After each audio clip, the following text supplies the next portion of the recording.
Buenas tardes y muchas gracias por acompañarnos. Bien, yo tenía montada una conferencia ya desde hace varios días, que era un tema precioso y que, digamos, que es a la que responde el título que se ha dado a la conferencia en la invitación que se ha hecho, ¿no?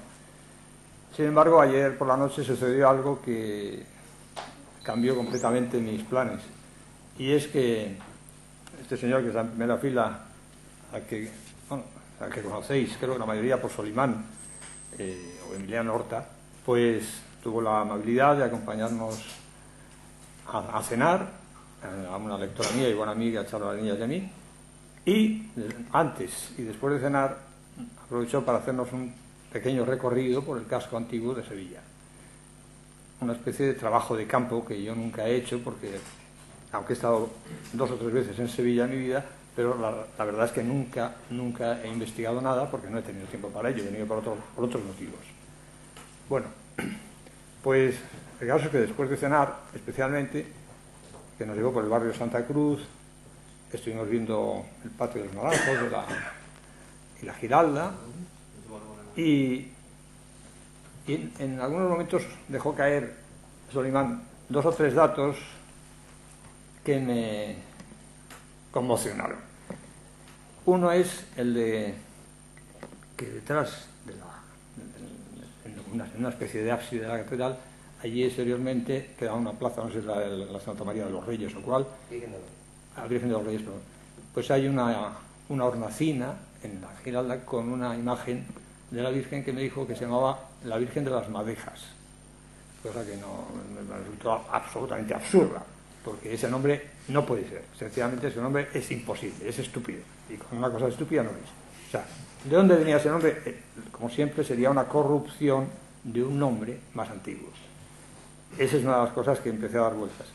La otra, y mucho más importante, fue cuando, hablando de la Giralda, me dijo que tenía una rampa interior, o sea, que la subida era en rampa.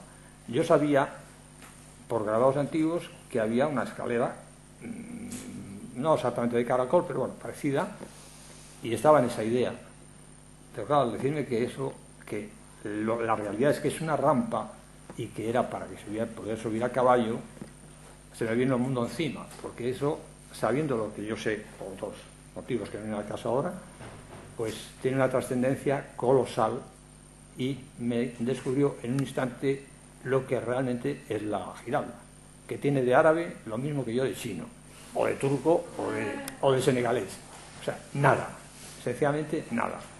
Y que es un monumento infinitamente más antiguo de lo que se cree, lo de siempre. Bueno, pues a partir de, sobre todo, el dato de la rampa de la Giralda, me fui a la cama un poco conturbado, porque bueno, con mala conciencia, porque el tema que yo iba a hablar era genéricamente sobre las pruebas que existen, que son ya infinitas. Cuando yo empecé hace 26 años y medio con este tema, no había ninguna, y de hecho jamás se había planteado la posibilidad de que España pudiera ser la cuna de la civilización y de la humanidad. Pero en este momento, 26 años y medio después, las pruebas, aparte de las que yo he aportado, por supuesto, de las pruebas que han aportado otros científicos, todos ellos, no españoles, o sea, ingleses, alemanes, franceses, etcétera, pues esas pruebas hacen ya que mi tesis sea sencillamente incontrovertible, y no es una hipótesis, es una tesis científica, porque está verificada. Y está verificada por parte de la arqueología, la antropología, la filología y, sobre todo, y esa es concluyentísima, por la genética. Es decir, mis tesis empezaron a ser tomadas en serio cuando, exactamente 10 años después.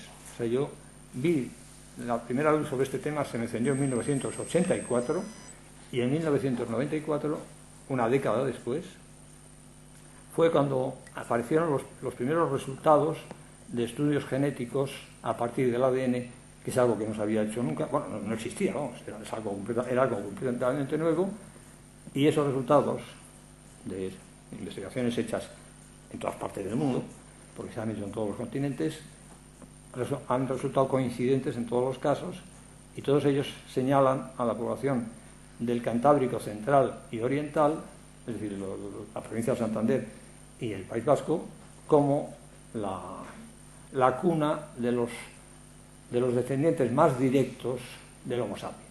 Dicho de otra manera, pues la tierra matriz del Homo sapiens, que es lo que yo vengo defendiendo desde 1984.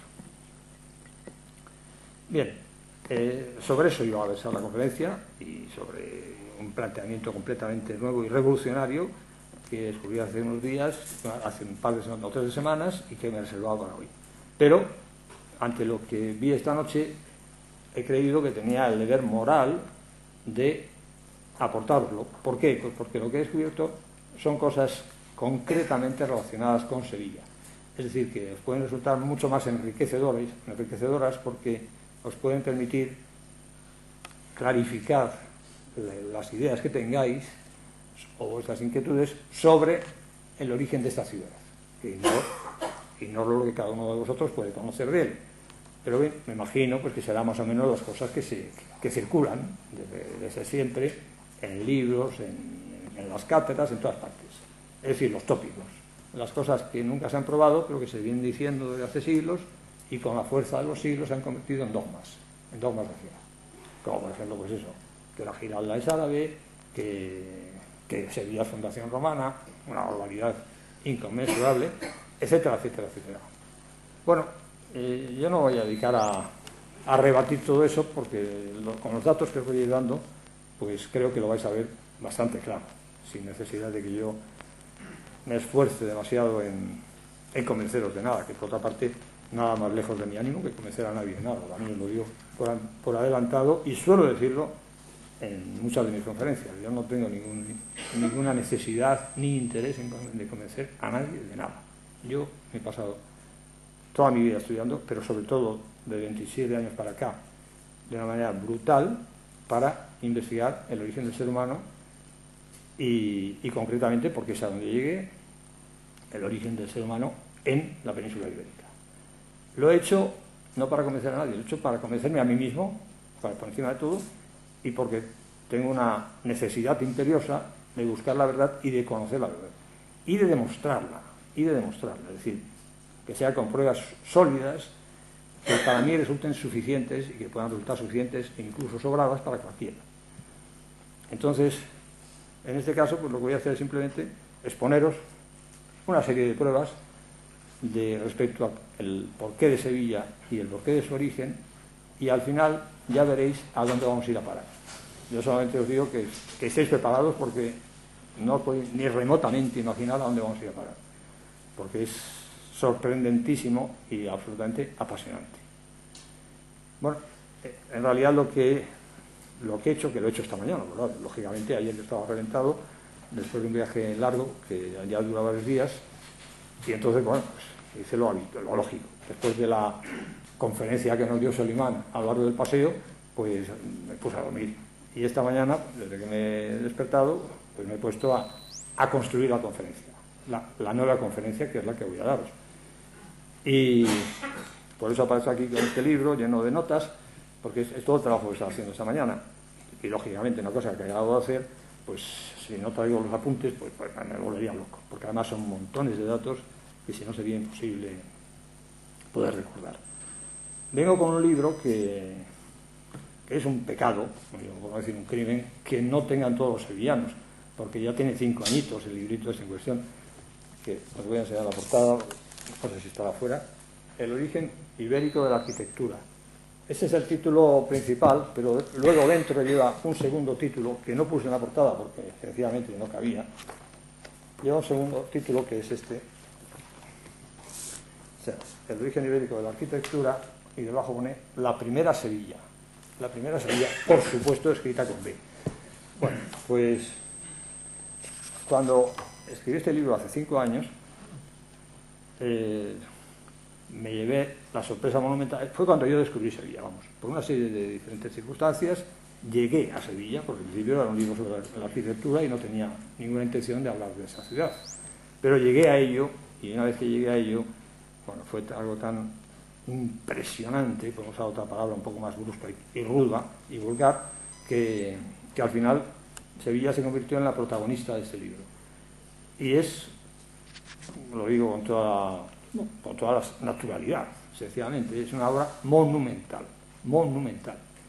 Fui consciente cuando la escribí de que era una obra monumental, y ahora que hoy concretamente me la he estado repasando entera para preparar la conferencia, pues me reafirmo en ello. Es una obra monumental que nadie va a poder rebatir ni en una línea, y que demuestra que todo lo que se dice respecto a la religión de Sevilla es absolutamente falso.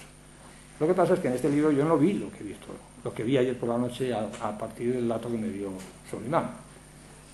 Entonces, lo que os voy a contar, los datos, muchos de ellos están aquí, por eso he trabajado con el libro hoy, pero la conclusión y la tesis final no está aquí. Y esa me la reservo, se lo acabo de comentar a Javier Zazuelo, que por cierto también, de alguna manera, de todas maneras, colabora en la organización de este acto, porque es mi editor desde hace ya muchísimos años, aparte de un grandísimo amigo y casi un hijo. Pues le comentaba antes de entrar a la sala que esto que os voy a contar, en realidad os voy a dar un adelanto de un libro. El título del libro os lo voy a revelar ya sin ningún tipo de problemas: Sevilla, Patrimonio de la Humanidad. Sevilla, Patrimonio de la Humanidad. Es incomprensible que esta ciudad no sea Patrimonio de la Humanidad. Bueno, se han hecho muchas burradas, se han cambiado muchísimas cosas, por desgracia, pero eso tristemente se ha hecho en todas partes en España, y todas las ciudades Patrimonio de la Humanidad españolas tienen alegaciones, Salamanca, Segovia, todas. Pero, independientemente por su categoría, inmensa categoría monumental y artística, que ya por eso le merece ser Patrimonio de la Humanidad, por lo que os voy a contar, simplemente por eso ya Sevilla tendría que ser Patrimonio de la Humanidad, por lo que esta ciudad significa, por lo que esta ciudad ha significado, y por la trascendencia histórica, prehistórica ya, que tuvo. Bueno, pues empiezo el relato. Os prevengo que me temo que va a ser un poco extenso, porque el tema es extenso, pero es tan importante y tan valioso que yo creo que, en fin, en cualquier caso, tened la seguridad de que no os vais a aburrir, salvo que alguien tenga prisa porque tenga que hacer algo, pero aburriros no os vais a aburrir, no es bien lo contrario.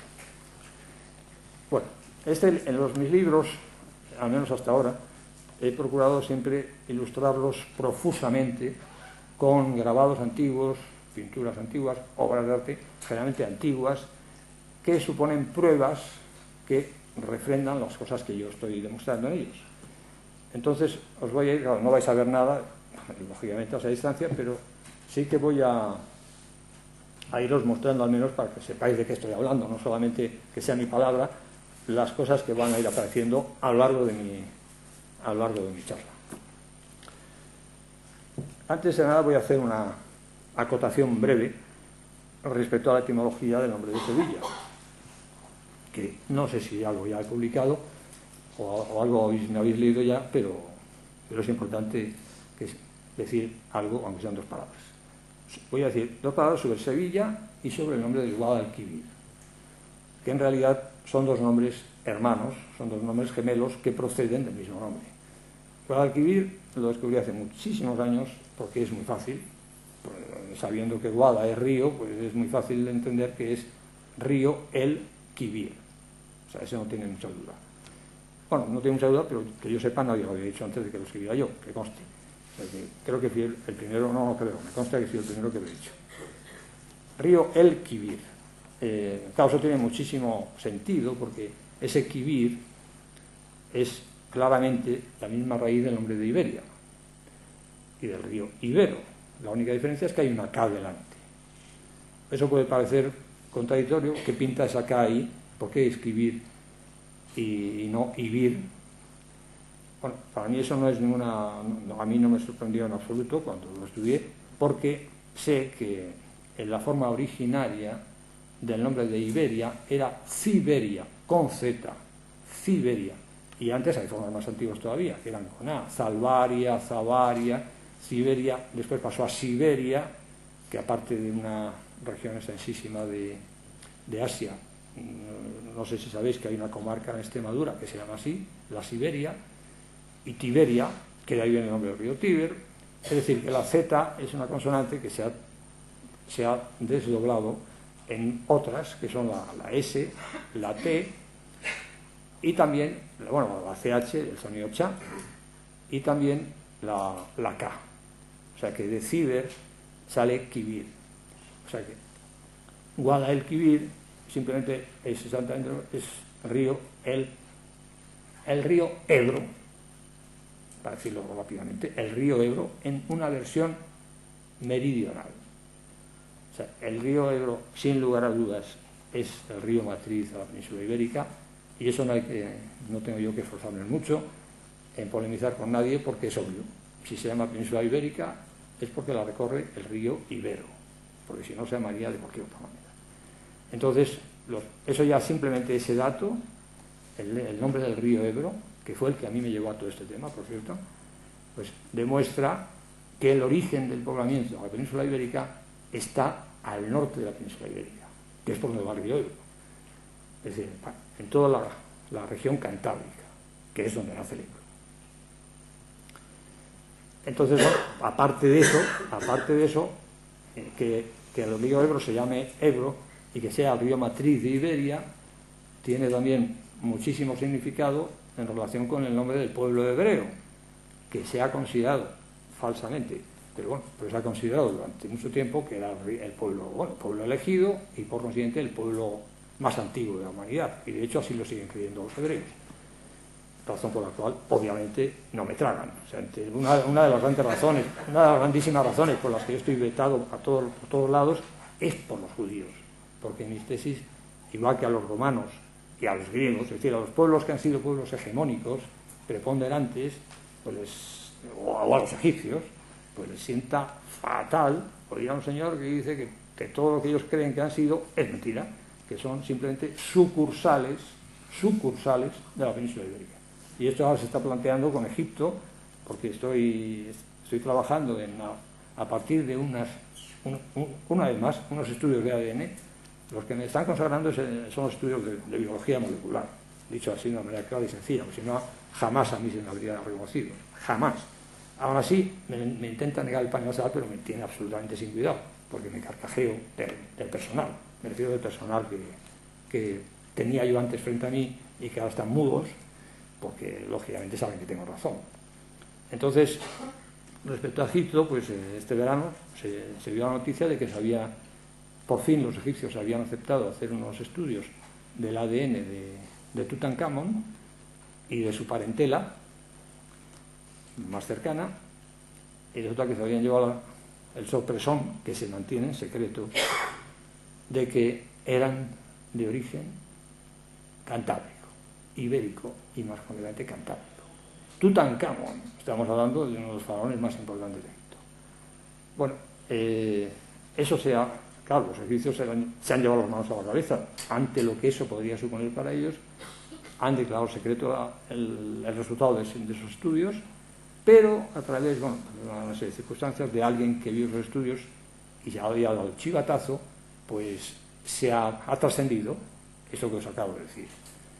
Y después, aparte de eso, pues un lapsus del jefazo de la arqueología egipcia, diciendo que la madre o la abuela de Tutankamón tenía una larga cabellera pelirroja, lo acabo de fastidiar, claro, porque una larga cabellera pelirroja es absolutamente imposible en una raza africana. O sea, eso solamente puede ser una raza occidental, la misma de la que proceden la gente del norte de España, y como herederas directísimas suyas, los irlandeses, los ingleses, los escoceses, etc. De hecho, por cierto, otra confirmación genética de hace 4 o 5 años que se produjo, después de que yo hace 15 años diera una conferencia en Londres con el título de El origen ibérico de los primeros pobladores de las Islas Británicas, que se quedaron pálidos, pues eso mismo un inglés lo investigó después haciendo estudios genéticos, y llegó a la misma conclusión y hizo un libro que es también demoledor, diciendo que todos los habitantes de las Islas Británicas, todos proceden del norte de España, así, dicho de una manera muy sencilla. Bueno, pues resulta que ahora los faraones egipcios también, cosa que yo le había dicho hace 20 años, que procedían del norte de España. Bueno, o sea que las cosas, como os he dicho, y es así, hay que demostrarlas, Yo las demuestro de una manera a través de mis causas de investigación y afortunadamente, poco a poco, otras disciplinas van haciendo lo mismo y van llegando a las mismas conclusiones, que eso es lo bonito. Y eso ya es algo que no, los que seáis más jóvenes de aquí, que yo, que soy la mayoría, lo vais a ver. Esto no hay nadie, perdón, iba a decir algo que a alguien le iba a molestar, eso no hay nadie que lo pueda cambiar ya. Es cuestión de tiempo, de años, no muchos, que se acabará teniendo que aceptar por parte de la gente de fuera y de los de aquí, que no sé quiénes son más difíciles, se tendrá que acabar aceptando que el ser humano y la civilización nacieron en la península ibérica. Que eso es esa es la clave del tema de Sevilla, porque Sevilla acabó confundiéndose con la cuna de la humanidad. Sevilla, y ese es el gran secreto y el gran patrimonio de Sevilla, el que, por una serie de circunstancias que ahora voy a comentar, pues se acabó llegando a la conclusión de que era esta ciudad donde había nacido la humanidad. Y por eso alcanzó la enorme importancia que ha alcanzado, que se ha mantenido a lo largo de los siglos, incluso de milenios. Y que yo voy a poder reconstruir, o estoy pudiendo reconstruir, gracias a los símbolos que se han conservado y a la toponimia también, claro, por supuesto, y a la toponimia, empezando por el nombre de Sevilla. Bien, o sea que estábamos con el río Guadalquivir, que es, como os he dicho, es una variante del nombre del Ebro. Por cierto, entre paréntesis, en las fuentes del Ebro hay dos ríos pequeños que conservan la misma K de Quivir. Son el río Quibierza y Quibirsa. O sea que hay dos ríos todavía hoy en la provincia, en lo que fue antigua provincia de Líbana, hoy es un valle, donde hay dos ríos que tienen exactamente el mismo nombre que el Guadalquivir. O sea que es un nombre que se ha conservado vigente en las fuentes del Ebro, que es a lo que remeda Sevilla, a las fuentes del Ebro. O sea, a las fuentes del Ebro que pasaban por ser la cuna de Iberia. Y el nombre de Sevilla, pues, si os he dicho que Quivir viene de Ciber, Cibre, Tibre, todas las variantes que querráis, pues Sevilla viene del mismo nombre, en la forma más antigua, no es Ciber, sino Zabaya. También antes fue Zalbaya.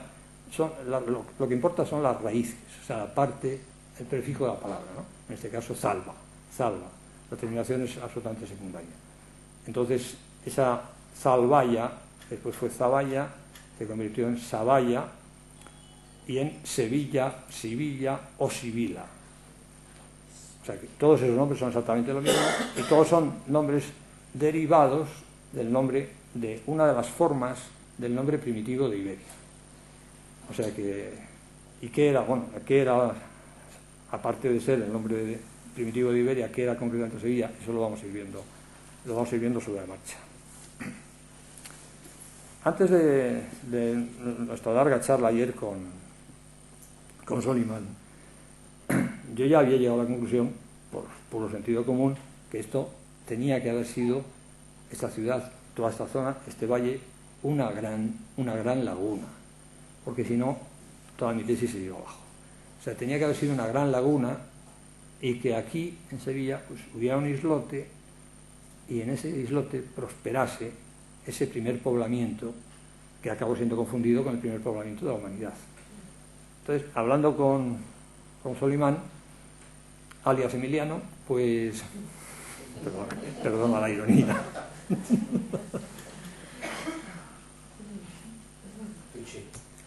se extendió sobre ese tema de la antigua laguna y bueno, pues se está olvidándonos además datos de los sitios donde hasta hace poco había agua, de la cimentación tremenda que hubo que hacerle a la Giralda porque si no, sobre una laguna era imposible poder sostener semejante torre, etcétera. Claro, y esa es la clave de la cuestión. Yo ya lo traía, digamos, trabajado y estudiado antes de venir ese dato de la laguna, que esto es una laguna porque es básico. Entonces, ¿qué pasa? La confusión vino de lo siguiente. Cuando la gente del norte puebla, por una parte hacia el norte, bueno, cruzan los Pirineos y afrontan el poblamiento de Europa, y por otro lado, y por otra parte, no por el centro de la península ibérica, sino por las costas, por la Mediterránea y por la Atlántica, llegan al sur. Todo eso es apasionante, pero eso sería sería tema de otra conferencia. Pues cuando llegan al sur y se encuentran que la península es prácticamente una isla, inevitablemente, siendo gente del Cantábrico, pensaron, hemos llegado al final de algo que parece lo de arriba, pero orientado hacia el sur.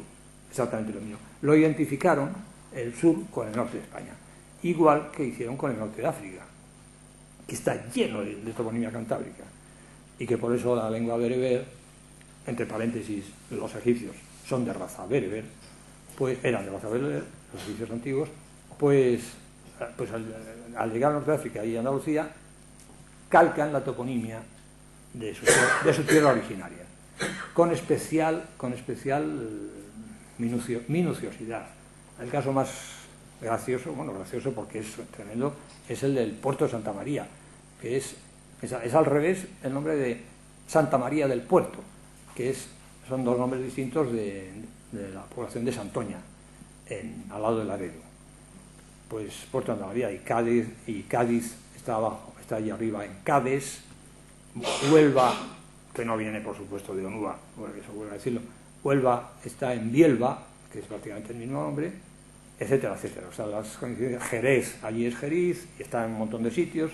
O sea, que toda la toponimia de aquí del sur está calcada arriba, lo cual simplemente eso ya es una prueba, podría ser la prueba a la inversa, ¿no?, de que el norte viniera de aquí.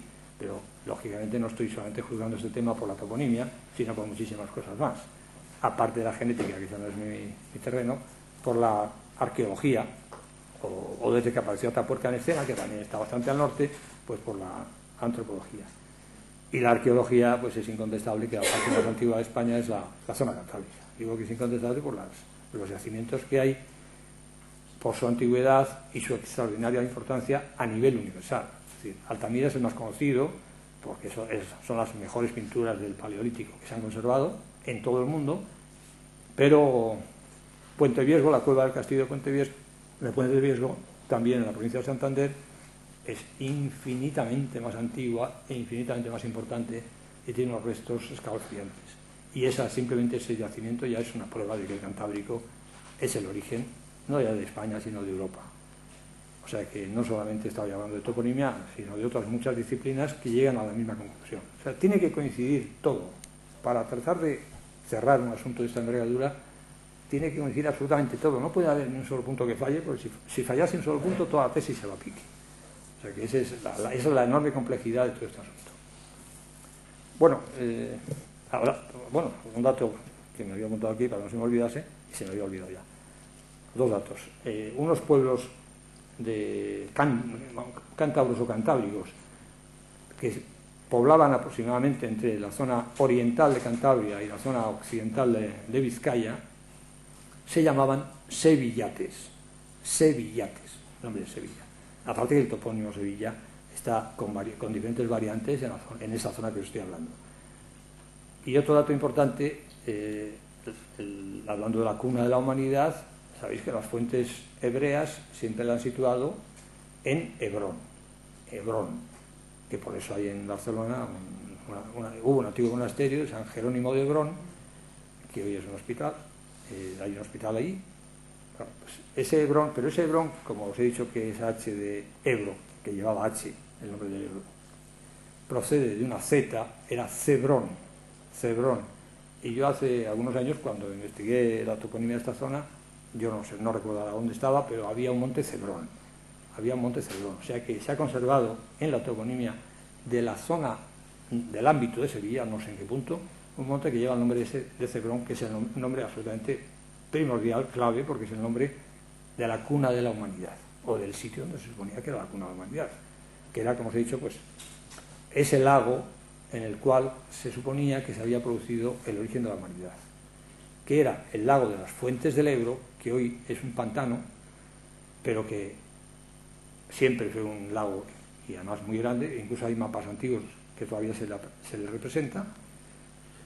Y entonces, aunque ese es un dato tradicional, pero no es exacto, porque yo sé perfectamente que no era ahí el sitio, era a orillas del Cantábrico, pero el hecho es que durante miles y miles de años quedó como que ese lago era la cuna de Iberia, el lago donde nace el río Ebro, que son varios ríos que afluyen allí y formaban y siguen formando un gran lago, que hoy día es un pantano, pero que era un lago ya, era un pantano que estaba ya prácticamente hecho, y por eso se dijo en su día que era el pantano más barato que se había hecho en ninguna parte del mundo, porque prácticamente no hubo que hacer nada para cerrarlo, porque era un lago que lo había sido siempre. Bien, vamos con la primera prueba. Cada prueba de estas que hoy os voy a dar son auténticos testigos de cargo y se van a ir sumando. El primer grabado al que hago referencia es un grabado del dios Apolo, que está tocando aquí su lira en, bueno, pues llamarlo en el monte Citerón o en el Olimpo, etcétera, cualquiera de los nombres de la cuna de la humanidad para los griegos. Y hay algo en él extraordinariamente interesante, que es, hay dos templetes circulares con una cúpula, y encima de ellos hay dos señoras, dos diosas, como la señora que está en la Giralda. Y además, ya ves, una lleva una lanza y un escudo, y en uno pone templo de Minerva y en el otro pone templo de Diana.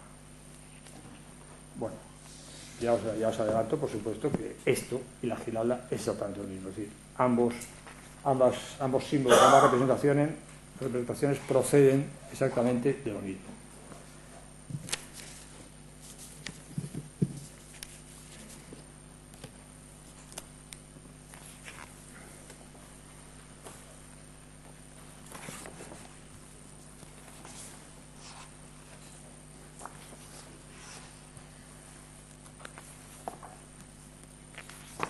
Ya había buscado las páginas porque así descanso un poco, porque si no, hablando tanto rato es una paliza.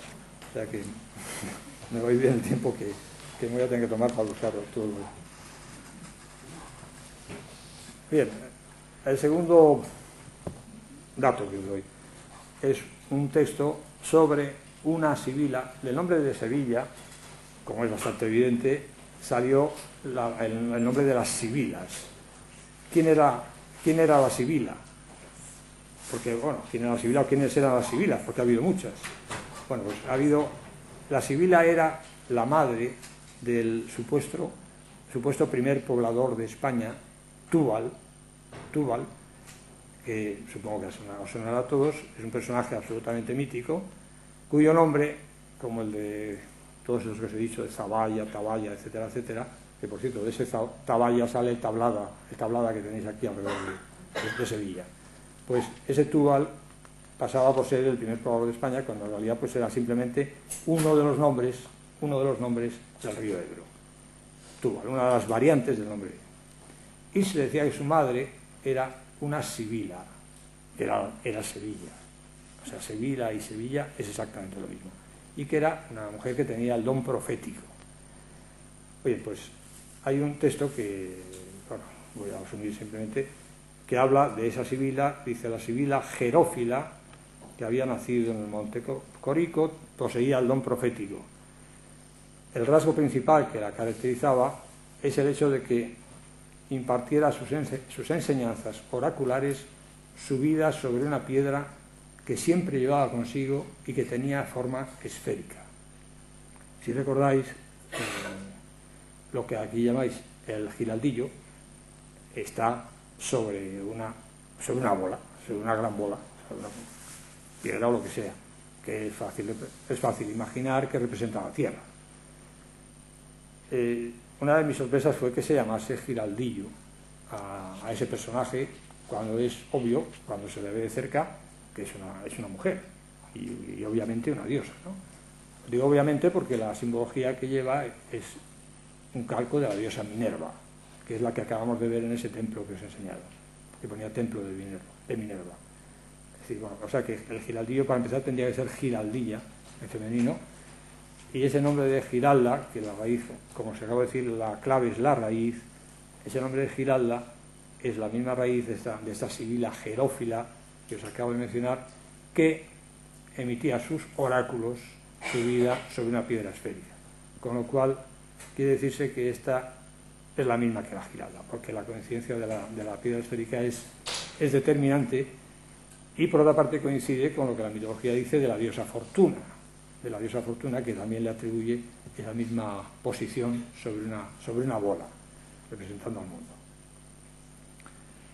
Aparte de eso, da el dato de que la tumba de esta Sibila estaba en un bosquecillo consagrado al dios Apolo, que es el que acabamos de ver en el grabado anterior. Es decir, que en el grabado anterior, que había un templo de Minerva, ese templo era la tumba de la diosa Minerva, o la supuesta tumba de la diosa Minerva.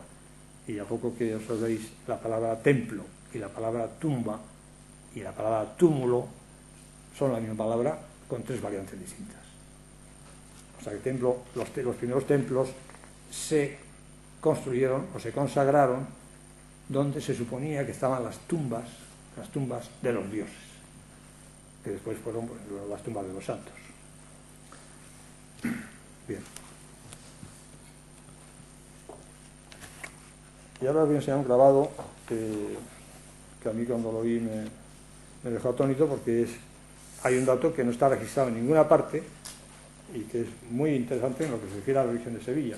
Es un grabado antiguo donde aparece una especie de dama o de diosa que lleva, digo diosa porque lleva una corona de laurel o algo parecido en la cabeza, y la llama con dos nombres: Sibille, es un grabado francés, o sea, Sibilla, y por otra parte la llama Eristrea, Sibilla, Eristrea, es decir, dos nombres de una misma divinidad, donde ya nos encontramos ya clara y abiertamente y ya definitivamente con el origen del nombre de Sevilla, que era la Sibila, que era con ella, antes de Sibila era Sibilla, con el dato adicional de que además se llamaba Eritrea, dato muy importante porque Eritrea, que se traducía como la Tierra Roja, era el reino de Gerión,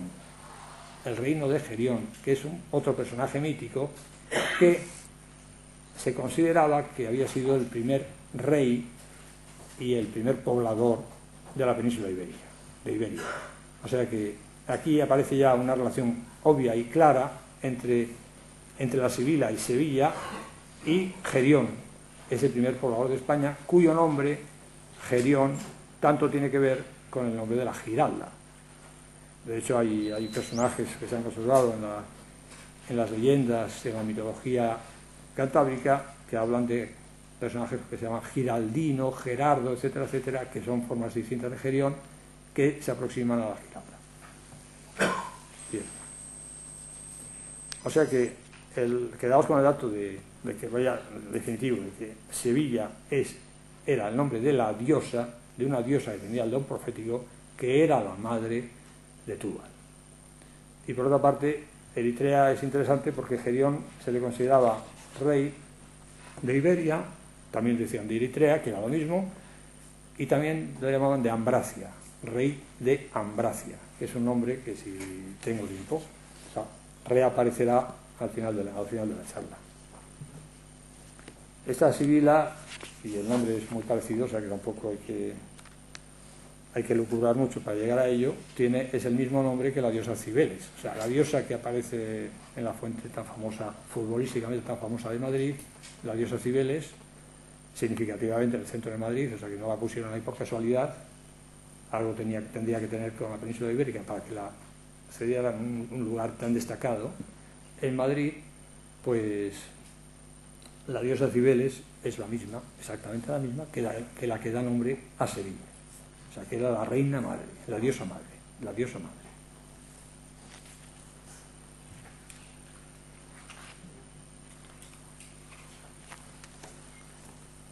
Bien, aquí una joya que descubrí hace años, también en un grabado antiguo, que este resume absolutamente todo respecto a qué fue Sevilla.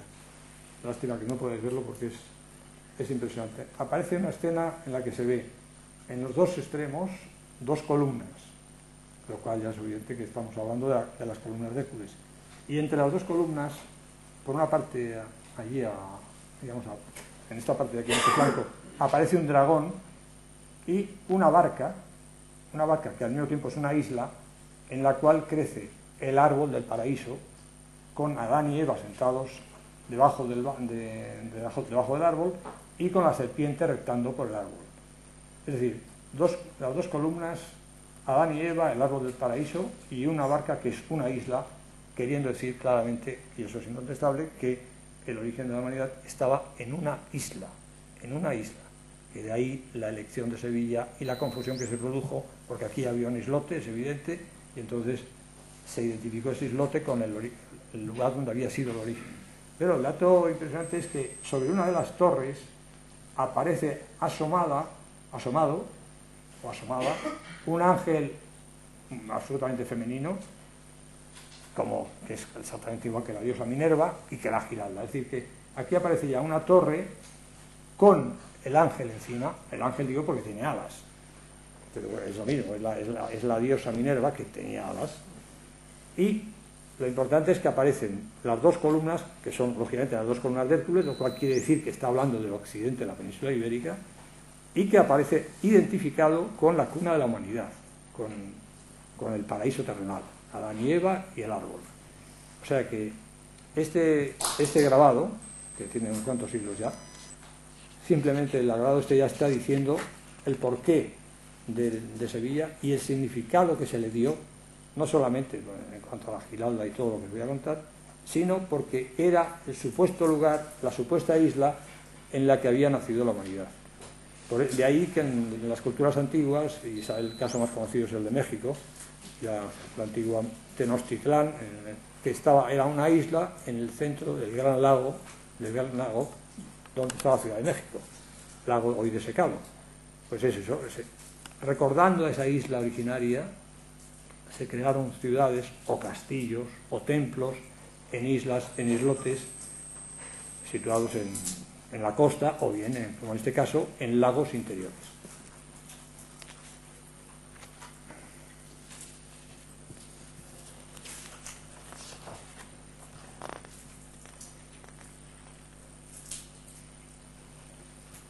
Y ahora otro dato fundamental en relación con esta diosa a la que os estoy hablando de ella, que es Minerva, que es el precedente matriarcal de un dios muy familiar aquí en Sevilla, que es el dios Hermes o Mercurio, que también tiene unas alas, aunque ya las lleva en el gorro, pero es exactamente lo mismo. Es una variante de la diosa Minerva. Y es un documento antiguo en el cual se dice dónde había nacido Hermes, el dios Hermes, Mercurio, que dice que era hijo de la diosa Maya, que nació en un monte llamado Coricio, que fue lavado en Trigerena por las ninfas que habitaban en aquel monte, y fue bautizado, por así decirlo, en un sitio donde había 3 fuentes muy veneradas por estar consagradas a Mercurio. Bueno, esas 3 fuentes ya las vamos a reencontrar, porque el nombre de Trigerena o Trijarena es el precedente y el origen del nombre de Triana, que no puede ser el nombre originario porque nunca en la toponimia antigua ni en el lenguaje antiguo iban dos vocales seguidas. Cuando aparecen 2 vocales seguidas, quiere decirse que falta una consonante, o bien que se ha producido un diptongo, pero sea muy moderno. Es decir, todos los nombres originalmente en el lenguaje antiguo eran siempre consonante, vocal, que es básicamente como es la lengua en euskera, la lengua vasca, y en castellano siguen bastante ese esquema. Las lenguas más degeneradas, que son en general todas europeas, y sobre todo más que ninguna el inglés, ahí se ha roto completamente ese esquema y aparecen un montón, bueno, el alemán aparecen un montón de consonantes seguidas. Bueno, pues eso quiere decir que ahí faltan en ese caso consonantes, y si hay vocales seguidas falta, como es el caso de Triana, que era Trijarena, o Trijana, ahí falta una J. Por eso creo, he visto el dato, no sé si será cierto, que en Triana hay una iglesia consagrada a Santa Ana. Pues esa Santa Ana era simplemente Santa Jana, que es la versión matriarcal femenina del dios Jan, que es un dios importantísimo supuestamente latino, pero que tampoco tiene nada de latino, y que ha dado nombre a un montón de montes de la actual Cantabria, que llevan todavía el nombre de Monte Jano, y que son muy significativos porque hay unos testimonios históricos concluyentes respecto al dios Jano del tipo de estos que voy a mencionar. Uno dice que el Noé Jano, eso lo dice Florián del Campo, un historiador del siglo XVI. Noé Jano tuvo templos en España con sacerdotes y ministros que reverenciaban su memoria. Después, un historiador extranjero, Guillermo de Chul, dice: el primer templo que se edificó en el mundo fue el de Jano. Y otro antiguo dice: Jano se casó con Camasena para engendrar a Tíber. Jano se casó con Camasena para engendrar a Tíber. Cama justamente es una población que tenemos aquí al lado, a la orilla del Guadalquivir, que es río homónimo y hermano completamente del Tíber. O sea que ahí tenéis una pista ya de por qué hay ese pueblo ahí llamado Cama, relacionado con el dios Jano, con Trihana, lo que llamamos hoy Santana, que originalmente era una diosa, por supuesto, la diosa Jano, relacionada con el agua y con las fuentes, como el propio dios Jano.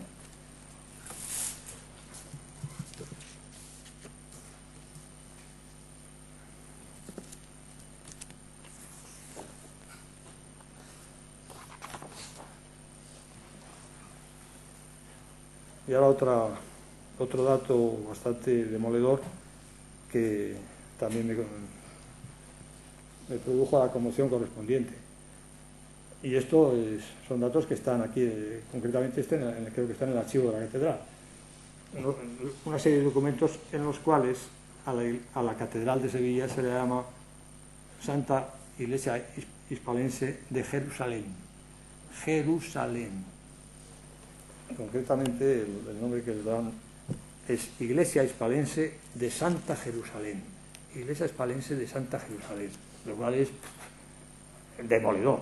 ¿Por qué se llama Jerusalén? Tengo que deciros, antes de nada, que hay algunas Jerusalenes en la península ibérica y que yo sostengo desde hace muchísimos años que la actual Jerusalén es de pega, es la más moderna de todas, y que hay otras infinitamente más antiguas, y que esta concretamente, Sevilla, donde estamos, y la catedral de Sevilla es mucho más antigua que la judía.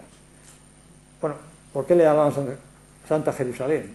La interpretación que daban, como siempre, cogida por los pelos y sin ningún tipo de consistencia, es que alguien había ido a Jerusalén, lo típico, y que había traído aquí unas reliquias a la catedral de Sevilla, de un santo, un tal San Fulgencio, y que porque habían traído esas reliquias se llamaba Santo. Bueno, la explicación es idiota, porque por traer una reliquia no se cambia el nombre y más de una catedral tan importante como esta, ¿no? O sea que la explicación es peregrina, pero es significativa porque Fulgencio no es un nombre cualquiera. Fulgencio es la misma raíz de fulgor, refulgir, que son obviamente nombres relacionados con el sol. O sea que el dato es, me parece que en alguna parte me ha apuntado algunas de las palabras que salen de Fulgencio: fulgor, fulgencio, folguera, la propia palabra fuego procede de esa misma raíz. Es decir, que eso nos está indicando que aquí, que se decía que estaban las reliquias de San Fulgencio, lo que en realidad se debía suponer es que estaba la tumba del sol, que ese es el dato clave.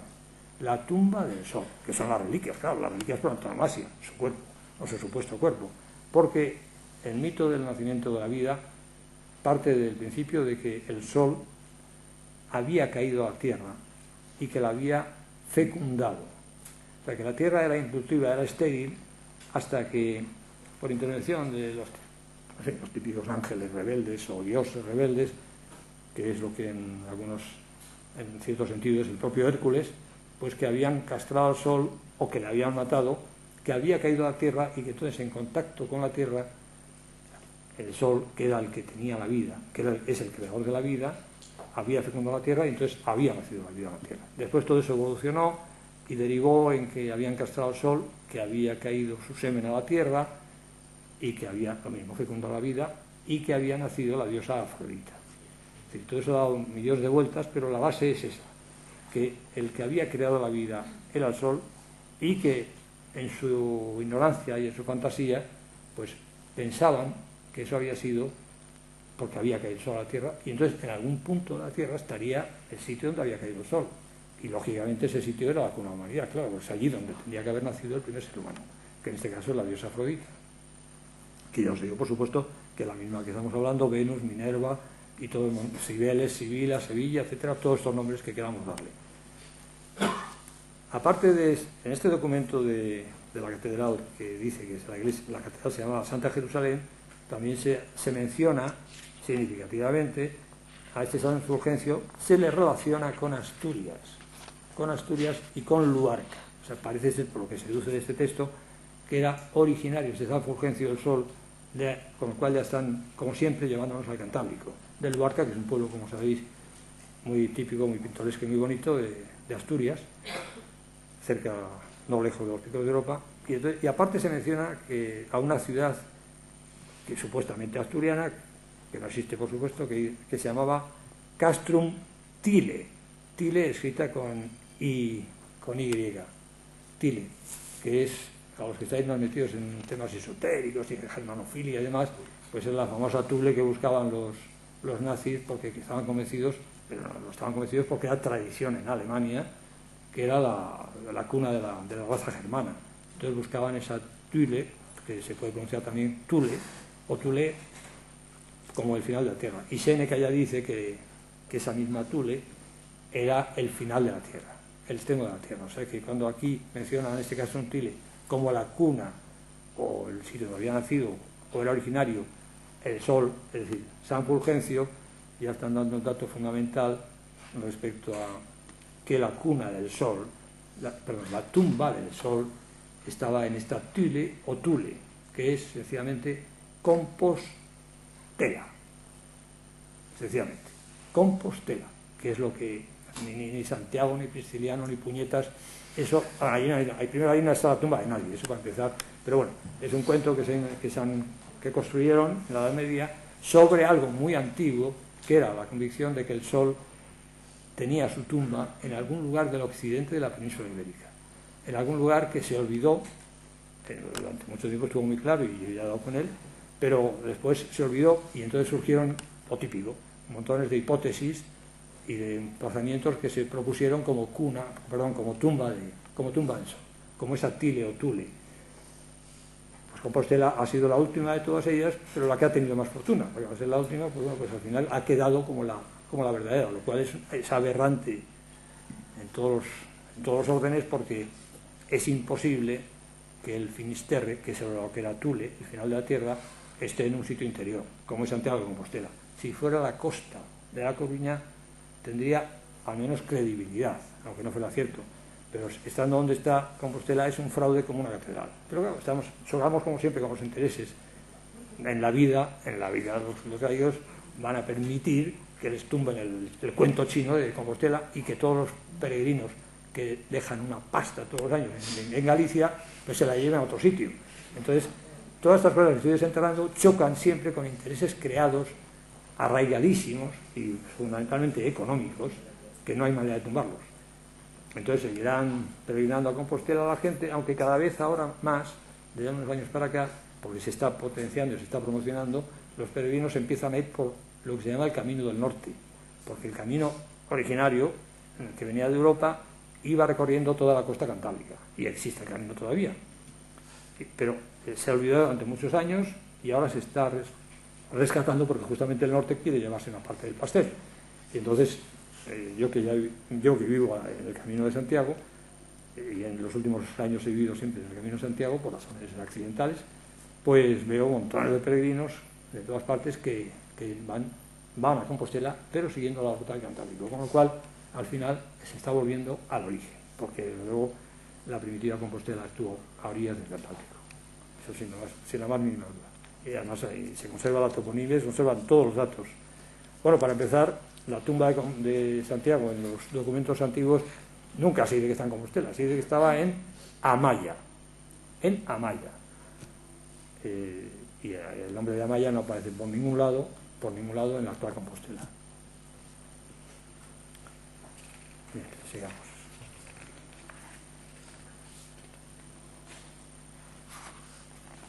He omitido deciros un dato que es, bueno, en este caso es un poco especulativo, pero no tanto, y que os va a sorprender mucho. Ayer cuando me dijo Solimán que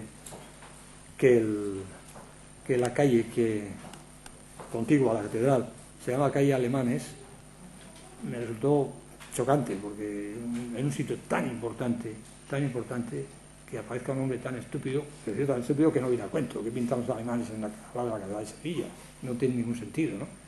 Y me imaginé que ahí faltaba, ese nombre había sufrido alguna pérdida de alguna letra, para que tuviera sentido. Y bueno, yo os digo mi opinión. A ese nombre de alemanes les falta una S, le falta la S inicial. Esa calle se llamaría Salamanes o Salemanes. ¿Por qué? Pues porque Jerusalén son dos palabras. Jeru, que es la misma raíz de Giralda, que Gerión, etcétera, etcétera, que ya he mencionado varias veces, y después el Salem, que es la parte fundamental del nombre, que es exactamente la misma raíz del nombre de Salamanca, ciudad de extraordinaria importancia en la zona, en Castilla, y que es el nombre clavado, es otra Jerusalén, dicho directamente es otra Jerusalén, y de ahí la enorme importancia histórica y cultural de Salamanca. Pues esa calle Salamanes, que para mí era la calle que llamáis Alemanes, sencillamente remeda el mismo nombre que Salamanca, que es un nombre que se repite en varios sitios, siempre muy importantes en el norte de España. O sea que la calle Alemanes no tiene absolutamente nada que ver con los alemanes y insisto que es obvio porque no tendría sentido. Lamento, por cierto, y hago un paréntesis para decir que la toponimia urbana de Sevilla os la habéis cargado, bueno, vosotros no, obviamente, pero bueno, vuestros antepasados se la han cargado de una manera dramática.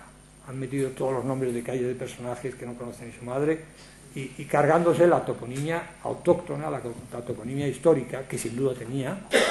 O sea, todas las calles, cada barrio, igual que Triana, todos serían nombres autóctonos muy antiguos, pues se han cargado toda esa toponimia para ir metiendo nombres de personajes absolutamente anodinos y perdiendo un tesoro que sería fundamental para poder reconstruir el origen de Sevilla. Eso alguien algún día podrá hacer esa labor porque me imagino que habrá registros antiguos donde se habrá conservado, no todos, pero muchos de esos topónimos antiguos, ¿no? Y eso es un auténtico tesoro, que en este caso está inédito, porque han quedado muy pocos. Me he tomado la molestia de mirarme el mapa detenidamente y apenas se ven nombres antiguos. La inmensa mayoría son nombres modernos, absolutamente sin ningún interés.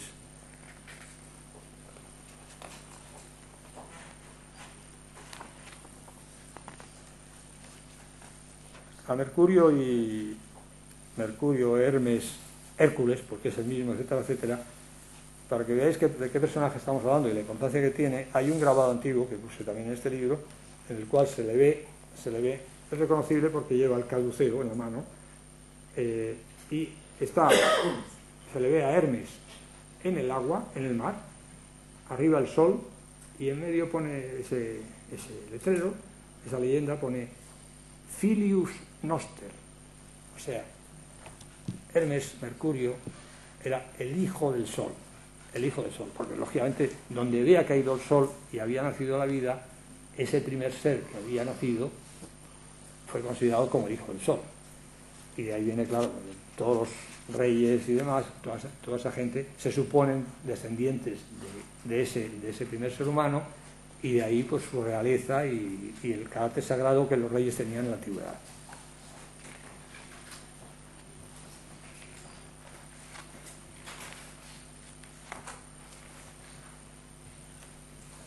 Hablando de Compostela, he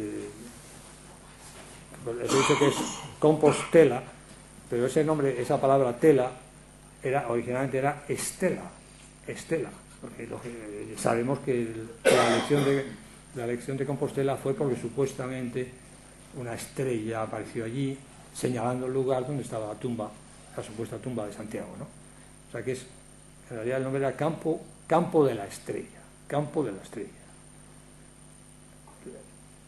Ya sabemos de qué estrella estamos hablando, la estrella solar, o sea que la estrella señalaba el sitio donde estaba la supuesta tumba del Sol, que es la estrella por antonomasia, la estrella solar.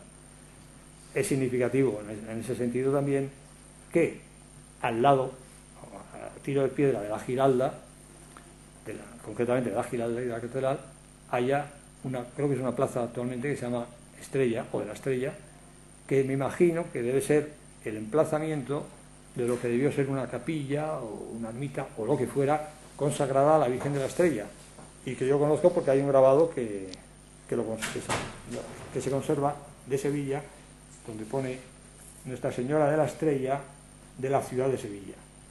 O sea que la estrella, que es fundamental en toda esta historia, está documentada, como por supuesto como una virgen, en el entorno inmediato de la Giralda.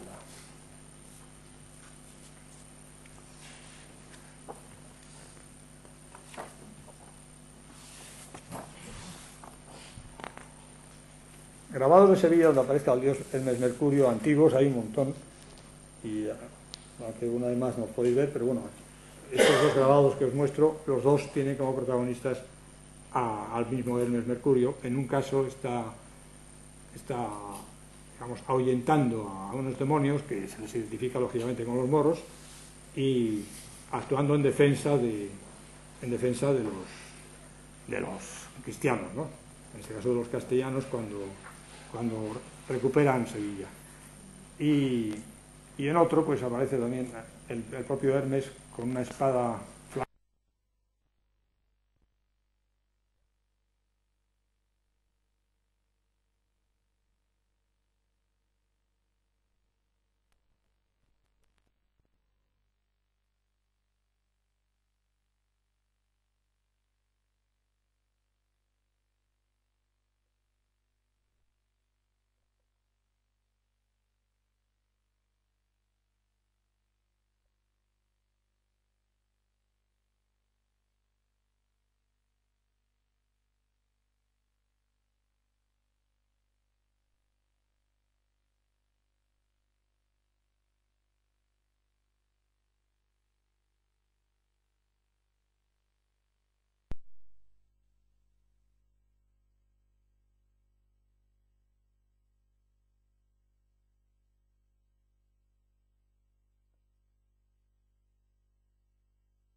era originalmente